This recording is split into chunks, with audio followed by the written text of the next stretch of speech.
Hey guys, so this is my week 3 video confession. So this week we're talking about the prototyping process and the interdisciplinarity within that. Um, well, first off, I would just like to talk about how when you're prototyping, it does take a lot of collaboration. So you have to have creative thinkers and you have to have logical thinkers, people who can sit there and code, but also people who can think of the creative aspects.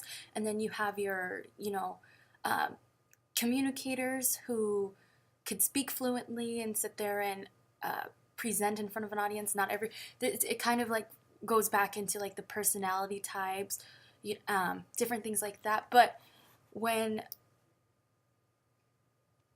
you're talking about disciplines, you can think almost engineers, you can think artists, you can think designers. So like if we're going to get into like the different categories, um, or just even writers. So you're thinking about different things that you learn. So if we're talking about like subjects, it's going to be like English, even math, because you have to understand the process of how if you're coding and you're going to put in different numbers and different equations to make up something, that process is interesting. But I'm kind of talking more about the making side of it, and I guess this is talking about prototyping it. So I think you just have to have different mindsets to come together to sort of form this idea that you're trying to make. If you're going to make a product, you have to make sure that it's going to work in all these different ways. And so you think about like business components and like how you have to apply to different groups of people. There's those people who like emotional appeal, or those are people that like the facts and logic of like how the system's going to work. Okay, so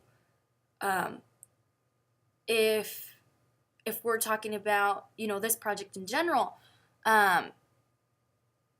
you're sort of talking about, oh, okay, so if it's voice activation, then we have to make sure that this links up with some type of, you're showing some prototype, maybe you can like record or something, or do something different along those lines to sort of show that, oh, okay, we're going to be using voice for this.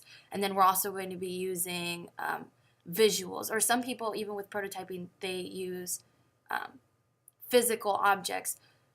So you're going to need a lot of different people who can help create different things. If you're not good at drawing or good at designing, then that's when those designers come in. And then it's kind of like, oh, okay, we're thinking about the coding aspect. We're kind of thinking about the future of like how this is supposed to be and how this is supposed to go.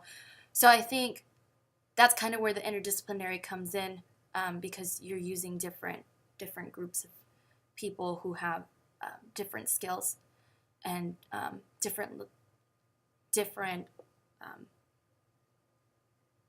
disciplines to sort of bring to the table. But that's my commentary on that today. So thank you.